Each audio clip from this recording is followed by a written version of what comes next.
Welcome to rooster news. ஆரோக்கியம் with doctor Ramanan அப்படிங்கிற இந்த சீரீஸ்ல வாரத்துக்கு 2 மெடிக்கல் கண்டிஷன்ஸை பத்தி பேசிட்டு வரோம். அந்த மாதிரி இந்த வாரத்துல நம்ம பேச போற கண்டிஷன் என்னன்னா diabetes. To be more common, சக்கரை நோய். இப்போ இந்த சக்கரை நோய்ங்கிறது இப்போ ரொம்ப காமனா பேசப்படுற டாபிக்கா ஒன்று இருக்கு. ஆக்சுவலாக சக்கரை நோய் நம்ம அடிக்கடி ஏன் கேள்விப்படுறோம் இப்போ அப்படின்னா, ஃபர்ஸ்ட் ஆஃப் ஆல் மனிதனுடைய வாழ்நாள் ஜாஸ்தியாக இருக்குது, லாங்கிவிட்டி ஜாஸ்தியாக இருக்குது. முன்னாடி காலத்தில் எல்லாரும் இன்ஃபெக்ஷியஸ் டிசீசஸ்னால இறந்து போனாங்க. இப்போ we are outliving all that, and அதனால இந்த chronic degenerative disease it is common and it has to occur. அதோட கூட ஆடிங், அதாவது எரியிற குழியில் எண்ணெய் ஊற்றுற மாதிரி நம்மளோட செடென்ட்ரி லைஃப் ஸ்டைல், நம்மளோட ஃபுட் ஹேபிட்ஸு, நம்மளோட பேட் ஸ்லீப் ஹேபிட்ஸு, நம்மளுடைய ஃபிசிக்கல் இன்ஆக்டிவிட்டி, இதெல்லாம் சேர்ந்து நம்மளை மோர் டயபெட்டிக் ப்ரோனாக ஆக்குது. அதனால தான் நம்ம நிறைய இந்த டயபெட்டிஸ், ஹைப்பர் டென்ஷன், ஒபிசிட்டி இதெல்லாத்தையும் சேர்த்து நம்ம மெட்டபாலிக் சிண்ட்ரோம்னு சொல்கிறோம். அதெல்லாம் ரொம்ப காமனாக வரதுக்கான காரணம் இதுதான். ஸோ டயபெட்டிஸ்னால் என்ன, கொஞ்சம் எல்லாருக்கும் புரியுற மாதிரி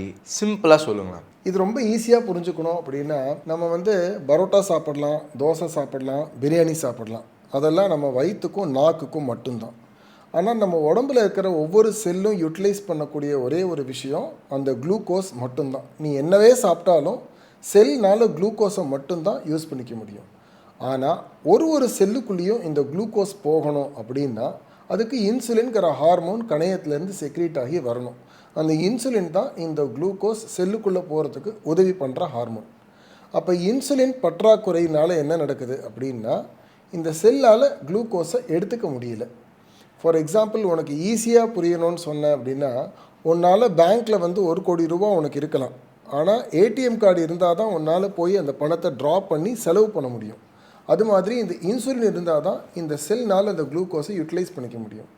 அப்போ இன்சுலின் இல்லாத போது என்ன ஆகுது அப்படின்னா, செல்லுனால் குளுக்கோஸை யூட்டிலைஸ் பண்ணிக்க முடியல.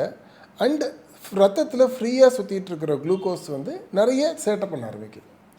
அதுதான் டயபெட்டிஸ்னு நம்ம சொல்கிறோம். ஸோ இப்போ இந்த பிளட்டில் குளுக்கோஸ் இருக்குங்க நீங்கள். ஸோ நம்மக்குள்ளே டயபெட்டிஸ் இருக்கிறப்போ என்ன நடக்கும் நம்ம உடம்புக்குள்ள?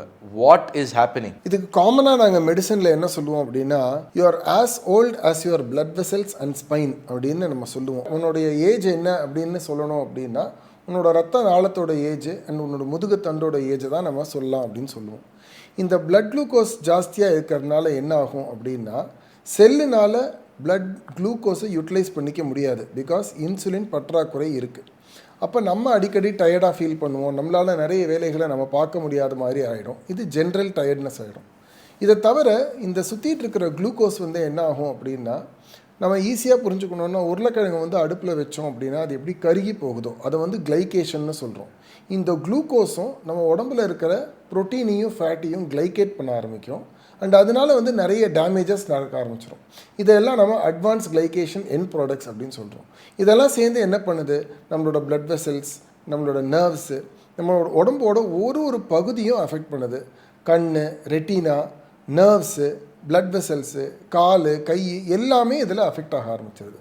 ஸோ டயபெட்டிஸுங்கிறது வெறும் பேன்க்ரியாஸோட டிசீஸ் மட்டும் கிடையாது, நம்ம ஹோல் பாடியோட டிசீஸாக மாறிடுது. ஸோ இப்போ டயபெட்டிஸ்ங்கிறது ஒரே ஒரு நோயா, இல்லை இட் ஹேஸ் வேரியன்ஸோ டைப்ஸோ ஏதாவது இருக்கா? டயபெட்டிஸில் நம்ம பொதுவாக சொல்கிறது diabetes type 1 diabetes, type 2 diabetes அப்படின்னு சொல்லுவோம். டைப் 1 டயபெட்டிஸ் பிறவிலேயே அவங்களுக்கு இன்சுலின் செக்ரீஷன் இல்லாமல் இருக்கும். இவங்களுக்கு இன்சுலின் கண்டிப்பாக தேவை. அதனால் டைப் 1 டயபெட்டிஸை இன்சுலின் டிபெண்ட் டயபெட்டிஸ் மிலிட்டஸ்னு சொல்லுவோம். இன்சுலின் தான் இவங்களுக்கு ஒரே தீர்வு. டைப் 2 டயபெட்டிஸில் அது நான் இன்சுலின் டிபெண்ட் டயபெட்டிஸ்னு சொல்லுவோம். இவங்களுக்கு கணையம் நல்லா வேலை பார்த்துட்டு இருந்து, பேன்க்ரியாஸ் நல்லா வேலை பார்த்துட்டு இருந்து, at some point of time அது ஃபெயிலியர் ஆகிறதுனால அவங்களுக்கு டயபெட்டிஸ் வருது. இதை டைப் 2 டயபெட்டிஸ்னு சொல்லுவோம். இதை தவிர வேறு நிறைய டைப்ஸ் இருக்குது. Maturity onset of diabetes of young இருக்குது, ஜெஸ்டேஷனல் டயபெட்டிஸ் இருக்குது. அந்த மாதிரி நிறைய டைப்ஸ் இருக்குது. So difference between type 1 diabetes, type 2 diabetes, இதுக்கு என்ன டிஃப்ரென்சஸ் அதை மட்டும் கொஞ்சம் சொல்கிறீங்களா? Type 1 diabetes necessarily needs insulin for treatment. Type 2 டயபெட்டிஸில் நம்ம நிறைய lifestyle modification, dietary modifications, medications இதெல்லாம் கொடுத்து அது ஃபெயிலியர் ஆகுதுங்கிற போது தான் இன்சுலினுக்கு நம்ம போகிறோம். So and type 1 diabetes insulin இல்லை அப்படின்னா it is very easy for them to slip into coma. Type 2 டயபெட்டிஸில் சுகர் ரொம்ப ஜாஸ்தியாகும் போது they slip into coma. So உங்கள் தாத்தா பாட்டிக்கு, உங்கள் அப்பா அம்மாவுக்கு டயபெட்டிஸ் இருந்தால் உங்களுக்கும் டயபெட்டிஸ் வரும், so is it necessary the diabetes வந்து உங்கள் ஜீனில் பாஸ் ஆகணுங்கிறது? கண்டிப்பாக ஜெனட்டிக் ப்ரிடிஸ்போசிஷன் நிச்சயம் இருக்குது. சிப்ளிங் ஒரு அப்பாவுக்கு அம்மாவுக்கு இருந்தது அப்படின்னா, ஐதர் ஆஃப் த பேரண்ட்ஸுக்கு இருந்ததுன்னா த ரிஸ்க் இஸ் லெஸ். ஆனால் 2 பேரண்ட்ஸுக்கும் இருந்தது அப்படின்னா the risk is higher. And உங்கள் கூட பிறந்தவங்களுக்கு இருக்குது அப்படின்னா the risk is even more higher. So young people, children, இவங்களுக்கெல்லாம் டயபெட்டிஸ் வருமா? வரலாம். இப்போ டைப் 1 டயபெட்டிஸ் வந்து அந்த மாதிரி வர்றது தான். Or maturity onset or diabetes of young வந்து அந்த மாதிரி வர்றது தான். ஸோ சில்ட்ரனுக்கும் வரலாம். இப்போது இந்த டயபெட்டிஸ் வரப்போகுது அப்படின்னா உடம்புல சில மாற்றங்கள் உண்டாகும்ல, அது என்ன? அது நிறைய பேர் இக்னோர் பண்ணுறாங்களே. ஸோ என்னவா இருக்குது அதெல்லாம்? ஸோ இப்போ வந்து டயபெட்டிஸ் வரப்போகுது அப்படின்னா அதுக்கு முன்னாடியே நிறைய சிம்டம்ஸ் நமக்கு தெரிய ஆரம்பிக்கும். நீ கேட்ட கொஸ்டினுக்கு ஈஸியாக பதில் சொல்லணும் அப்படின்னா, ஒரு திருடன் வந்து ஒரு வீட்டை திருட போகிறான் அப்படின்னா ஃபஸ்ட்டு அன்றைக்கே டிசைட் பண்ணி திருடிட மாட்டான். அவன் ஃபஸ்ட்டு அந்த வீட்டை போய் வேவ் பார்த்து அதுக்கப்புறமா பிளான் பண்ணி தான் திருடுவான். அது மாதிரி நமக்கு டயபெட்டிஸ் இன்றைக்கி நம்ம டிடெக்ட் பண்ணுறோம் அப்படின்னா அதுக்கு ரொம்ப வருஷங்களுக்கு முன்னாடி அதுக்கான ப்ராசஸ் நமக்கு ஆரம்பிச்சிடும். அண்ட் அதோட சைன்ஸ் அண்ட் சிம்டம்ஸாக நமக்கு என்ன தெரியும் அப்படின்னா, செல்ஸுக்கெல்லாம் குளுக்கோஸ் கிடைக்காததுனால அடிக்கடி டயர்டாக ஃபீல் பண்ண ஆரம்பிச்சிருவோம். அண்ட் குளுக்கோஸ் நிறைய உடம்புல இருக்கிறதுனால நிறைய தாகம் எடுக்கும், நிறைய யூரின் போவோம், விஷன் டிஸ்டர்பன்சஸ் வரலாம். இந்த மாதிரி நிறைய சிம்டம்ஸ் நமக்கு தெரிய ஆரம்பிக்கலாம் டயபெட்டிஸ் வரப்போகுதுங்கிறதுக்கு முன்னாடியே. சிம்டம்ஸே இல்லாமல் டயபெட்டிஸ் அப்படிங்கிற ஒரு நோய் நம்ம கூட இருக்குமா, இல்லை இருக்க வாய்ப்பு இல்லையா? இருக்கலாம். சிம்டம்ஸே இல்லாமல் கூட இருக்கலாம். ஸோ டயபெட்டிஸ் வந்து ரூட்டீன் டெஸ்ட் அப்போ ஆஃபனாக டிஸ்கவர் பண்ணப்படுது, முன்னாடியே டிஸ்கவர் ஆகாமல். இது ஏன்? கரெக்ட். நான் சொன்னேன் இல்லையா, ஒரு திருடன் வந்து வரப்போகிறான் அப்படின்னா முன்னாடியே அவன் வேவ் பார்த்துட்ருக்கிற டைம் தான் நம்ம டயபெட்டிஸை கண்டுபிடிக்கிற டைம். நிறைய ரொட்டீன் செக்கப்ஸில் நம்ம ஹை சுகரை கண்டுபிடிச்சோம் அப்படின்னா we can tell them that they are more predisposed to get diabetes. So இப்போ சர்க்கரை சாப்பாடை ரொம்ப ஸ்வீட் சாப்பிடாத சுகர் வரும் அப்படின்னு சொல்லுவாங்க. சுகர் சாப்பிட்றத ரியலி டயபெட்டிஸ் காஸ் ஆகுமா? சுகர் சாப்பிட்றதுனால டயபெட்டிஸ் காஸ் ஆகாது. ஆனால் சுகரை ஹேண்டில் பண்ணுற ப்ராப்ளம்னால டயபெட்டிஸ் காஸ் ஆகும். And in general it is always better to avoid all kinds of refined sugars. Mild diabetes, கொஞ்சம் டயபெட்டிஸ் தான் அப்படின்னு, அது ஹார்ம்லெஸ் தான் அப்படின்னு சொல்கிறாங்க. அதெல்லாம் உண்மையா? மைல்டு டயபெட்டிஸ் ஹார்ம்லெஸ்ஸாக இருக்கலாம். ஆனால் நீங்கள் அதை ட்ரீட் பண்ணாமல் விட்டீங்க, ஒரு உங்கள் லைஃப் ஸ்டைலை மாடிஃபை பண்ணாமல் விட்டிங்கன்னா அது கண்டிப்பாக ஒரு ஸ்டேஜில் சிவியர் டயபெட்டிஸாக மாறப்போகுது. அந்த டயத்தில் உங்களால் ரிவர்ஸ் பண்ணுறதுக்கான கஷ்டங்கள் பாசிபிலிட்டிஸ் ரொம்ப ரொம்ப கம்மி. ஆனால் நீங்கள் மைல்டாக இருக்கும்போதே அது டிசீஸை ரெமிஷனுக்கு கொண்டு வரதோ ரிவர்ஸ் பண்ணுறதோ it's a higher possibility. So diet அப்படிங்கிற ஒரு ஃபேக்டர் வந்து டயபெட்டிஸை கண்ட்ரோல் பண்ணுறத நம்மளுக்கு எப்படி ஹெல்ப் பண்ணுது? நான் எப்படி சொல்லுவேன் அப்படின்னா, diet and lifestyle modification is 80% of diabetes treatment. மித்த மெடிசின்ஸ் எல்லாம் 20% ஆஃப் டயபெட்டிஸ் ட்ரீட்மெண்ட். நீங்கள் ஒரு ப்ராப்பர் டயபெட்டிஸ் டயட்டை ஃபாலோ பண்ணணும்னு நினச்சிங்க அப்படின்னா உங்கள் பிளேட்டில் 25% ஆஃப் த பிளேட் வந்து கார்போஹைட்ரேட்ஸ் இருக்கணும், 25% ஆஃப் த பிளேட் வந்து ப்ரோட்டீன் இருக்கணும், 25% ஆஃப் த பிளேட் வந்து வெஜிடபிள்ஸ் அண்ட் ஃபைபர் இருக்கணும், மிச்சம் 25%ல் ப்ரோபயோட்டிக்ஸ், கர்டு, இந்த மாதிரி ப்ரோபயோட்டிக்ஸ் இருக்கணும். இது மாதிரி பேலன்ஸ்ட் மீலாக சாப்பிட்டோம் அப்படின்னா நம்ம வந்து we can avoid the complications of diabetes. மெயினாக என்ன புரிஞ்சுக்கணும் அப்படின்னா, diabetes is a problem of carbohydrate control. ஏன்னா இந்த கார்போஹைட்ரேட் தான் போய் குளுக்கோஸாக மாறுது உடம்புல.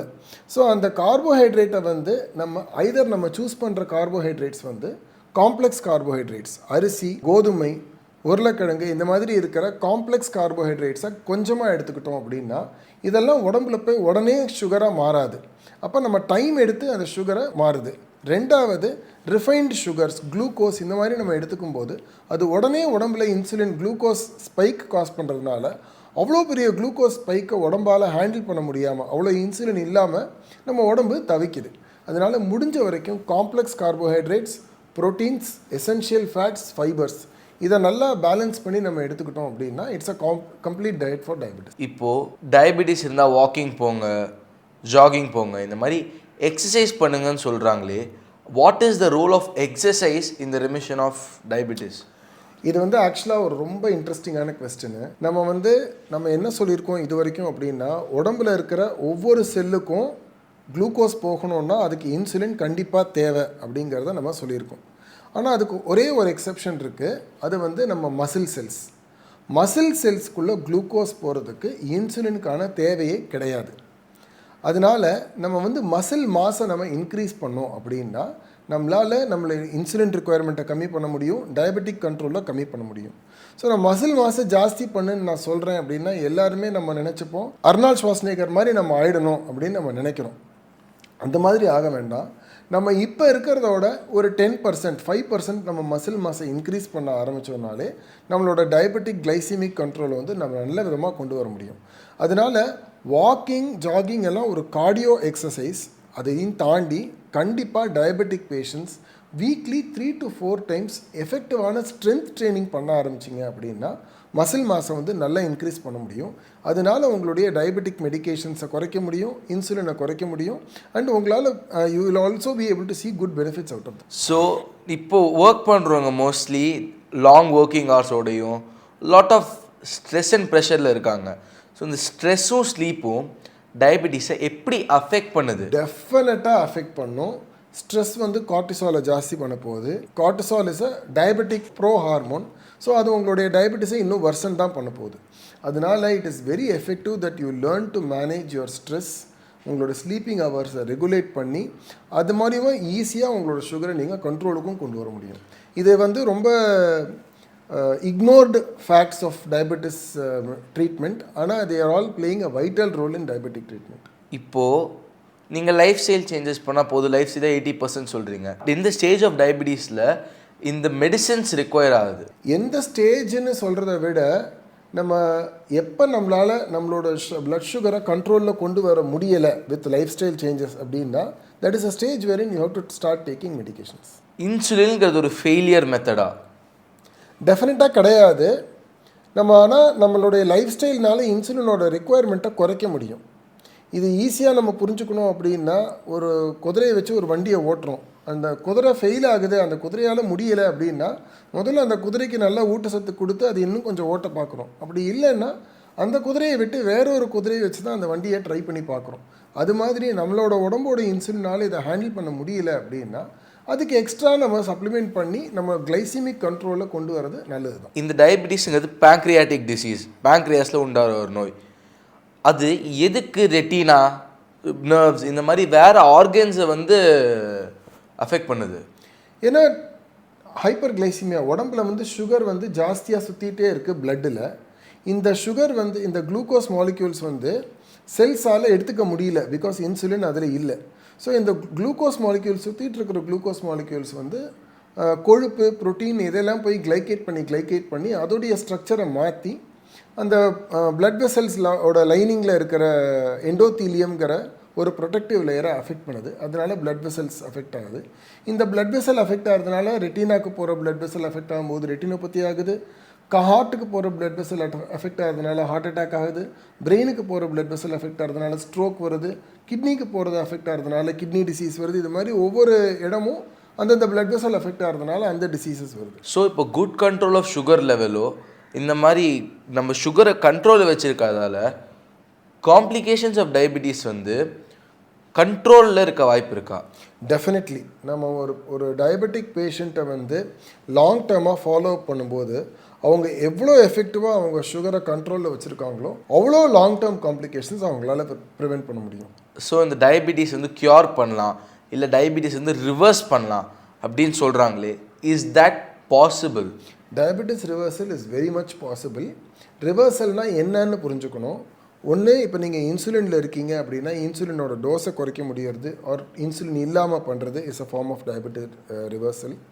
நிறைய மாத்திரை எடுத்துகிட்ருக்கீங்கன்னா மாத்திரையோட டோஸை கம்மி பண்ணுறது is a form of diabetes reversal. இந்த டயபெட்டிஸ் ரிவர்சலை பற்றி தெரிஞ்சுக்க வேண்டிய முக்கியமான விஷயங்கள், நீங்கள் எவ்வளோ ஏர்லியாக ஆரம்பிக்கிறீங்களோ உங்களுடைய டிசீஸ் ஸ்டேஜில் அவ்வளோ நல்ல உங்களுக்கு ரிசல்ட்ஸ் கிடைக்கும் டயபெட்டிஸ் ரிவர்சலில். ரெண்டாவது, டயபெட்டிஸ் ரிவர்சல்னால் it's not a cure for diabetes. நீங்கள் உங்கள் லைஃப் ஸ்டைலை மாடிஃபை பண்ணி டயபெட்டிஸை கண்ட்ரோலில் கொண்டு வரீங்க. நீங்கள் பழைய லைஃப் ஸ்டைலுக்கு போகும்போது again you are going to get the diabetes back. அதை நீங்கள் புரிஞ்சுக்கணும். ஸோ இந்த ஆன்லைனில் வந்து டயபெட்டிக் ரிவர்சல் ப்ரோக்ராம் இல்லை டயபெட்டிஸ் வைக்கிற மாதிரி ப்ரோக்ராம்ஸ் நிறையா நடக்குது. ஸோ உங்களோட ஒப்பீனியன் அதை பற்றி என்ன? கேர்ஃபுல்லாக பார்த்துக்கணும். யூ ஷுட் நாட் கெட் ஸ்கேம்டு, அவ்வளோதான். டயபெட்டிஸ் இருக்கிற உமன் எக்ஸ்ட்ராவாக என்ன பண்ணணும்? டயபெட்டிஸ் அண்ட் விமன் இது வந்து ஒரு ரொம்ப காம்ப்ளெக்ஸ் டாபிக் அதுவே. ஆனால் ஒரே ஒரு விஷயம் சொல்லணும் அப்படின்னா, விமன் பண்ணாதது அண்ட் பண்ண வேண்டியது diabetic women or any other person strength train பண்ணணும். நான் ஆல்ரெடி சொன்ன மாதிரி நம்ம மசில் மாஸ் இன்க்ரீஸ் பண்ணும்போது தான் நம்மளோட கிளைசிமிக் கண்ட்ரோலை இம்ப்ரூவ் பண்ணுறோம். அண்ட் விமன் ஹெல்த்துக்கு போன் ஹெல்த்துக்கு எல்லாமே வந்து strength training is very important. So if you're a woman and a diabetic start strength training from today. இப்போது உங்களுக்கு டயபிட்டிஸ் இருக்குன்னு தெரிய வருது. What are the first measures? நீங்கள் என்ன பண்ணணும் தெரிஞ்ச உடனே ஃபஸ்ட்டு நீங்கள் ஒரு டாக்டரை போய் கன்சல்ட் பண்ணிக்கணும். அண்ட் டயபெட்டிஸை பற்றி நீங்கள் உங்களை எஜுகேட் பண்ணிக்கோங்க. நான் இன்டர்நெட்டில் வந்து there are thousands of material which is available for you to sit and read and understand about diabetes. டயபெட்டிஸை பற்றி நீங்கள் புரிஞ்சுக்கோங்க. ஏன்னா நீங்கள் அந்த டிசீஸை புரிஞ்சுக்கும் போது தான் அதோடைய கண்ட்ரோல், அந்த சுகர் கண்ட்ரோல் எல்லாம் you will understand better. And டயபெட்டிஸ்க்கு டயட் என்ன மாதிரி எடுத்துக்கணும் அண்ட் லைஃப் ஸ்டைல் என்ன மாதிரி சேஞ்ச் பண்ணிக்கணும் அப்படிங்கிறத நீங்கள் அண்டர்ஸ்டாண்ட் பண்ணி இம்ப்ளிமெண்ட் பண்ணும்போது அது இன்னும் எஃபெக்டிவாக பண்ணுவீங்க. And follow-up is very, very essential. Regular follow-up with your endocrinologist or diabetologist is very, very essential. Regular sugar checkups and நம்ம HbA1cன்னு சொல்லக்கூடிய 3 months-ஓட sugar average வந்து அட்லீஸ்ட் இயர்லி ஒன்ஸாவது you should be doing and checking your blood sugar. காமனாக diabetes இருக்கிற people வந்து பண்ணுற மிஸ்டேக்ஸ் என்ன? ஸோ காமனாக டயபெட்டிக்ஸ் பண்ணுற தப்பு அப்படின்னு பார்த்தா first of all careless about their disease. they don't care that they have diabetes. ரெண்டாவது வந்து ஸ்டாப்பிங் ஃபாலோஅப். மூணாவது ஸ்கிப்பிங் மெடிகேஷன்ஸ். இதெல்லாம் காமனாக பண்ணுற மிஸ்டேக்ஸு. அதை தவிர வந்து poor lifestyle, poor sleep. முக்கியமான mistake smoking and alcohol. Smoking and alcohol வந்து எரியிற குழியில் எண்ணெயை ஊற்றுற மாதிரி. ஆல்ரெடி ஒரு டயபெட்டிக் பேஷண்ட் வந்து if he smokes and drinks he is going to aggravate his disease like anything. So what are the 3 golden rules for diabetes? Diabetes இருந்தால் இந்த 3 கம்பல்சரி ஃபாலோவே பண்ணி ஆகணுங்கிறது என்னது? Life style, consistency and follow. Okay, one final message for all diabetic affected patients here. நீங்கள் ஒரு டாக்டராக அவங்ககிட்ட என்ன சொல்ல விரும்புகிறீங்க? எல்லா டயபெட்டிக்கும் ஒரே ஒரு மெசேஜ் சொல்லணும் அப்படின்னு சொன்னால் கண்டிப்பாக எல்லாரும் ஸ்ட்ரென்த் ட்ரைனிங் பண்ணணும்.